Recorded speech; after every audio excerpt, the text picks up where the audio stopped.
Yo, it's the J. Roos theory. So I'm watching a video. I see Anthony AJ Joshua face off against Mahmoud Charr.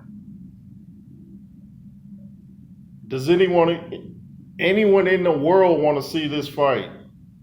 I know AJ has to get his confidence back from that vicious beating he took at the hands of Triple D. I know he's got to get his confidence back, but shouldn't it be against the guy that's a little more, I don't want to say credible, but someone that we're at least checking for?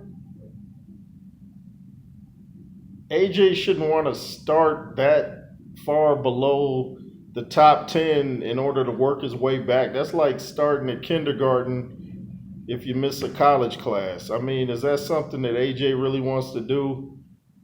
It's not going to sell many tickets if it does take place. The face-off was kind of whack because Char had all this stuff that was negative to say about AJ a couple years ago. Then when he's face-to-face, he's smiling kind of like Deontay Wilder did when he came face-to-face with Joshua. No matter how many times Joshua loses, people seem to change their moods when they're around him. They talk all this stuff when AJ's not in the room. Then when they're face to face, they're all smiles and Hallmark cards. But anyway, Char folded his arms and said there's only one giant in Syria, and he's smiling. I don't think no one's checking for that, like I said. I know I'm not. I saw a fight on YouTube where Char stopped Christopher Lovejoy, who calls himself 600 now on YouTube. I guess he's some type of crip or something now. I don't know, man. That's wild stuff to me. But anyway, he beat the brakes off 600 or Christopher Lovejoy, and now I guess he wants to step into the ring with AJ. I think a better opponent for AJ would be someone like a Frank Sanchez, someone that we've seen recently that the people know, but to fight a guy that no one's even talking about, it's a real no-win situation for AJ. If he wins, then it's who'd you beat. If he gets knocked out, he's really done. If you get stopped by Mahmoud Charr, didn't his name used to be Emmanuel Charr? I don't know.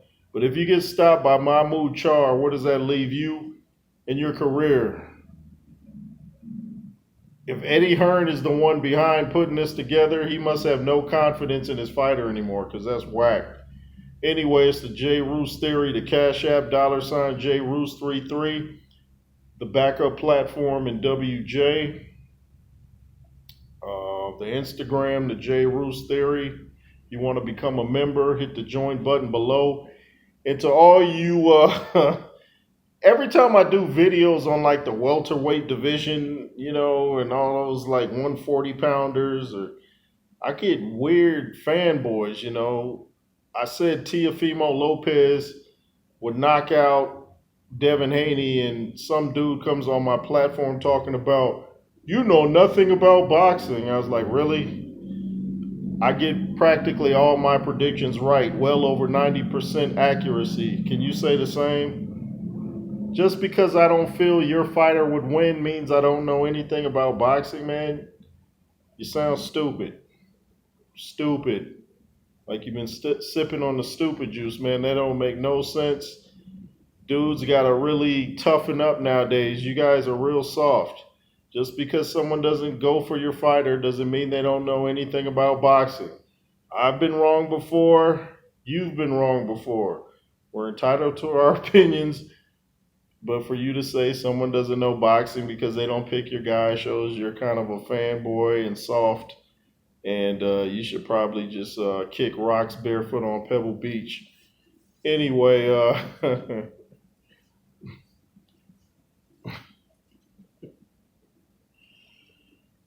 ooh, boxing fans today, man. Anyway, that's a whole nother topic.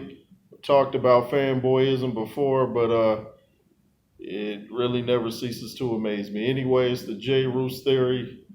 Comment, share, subscribe, and be fearless. Yay.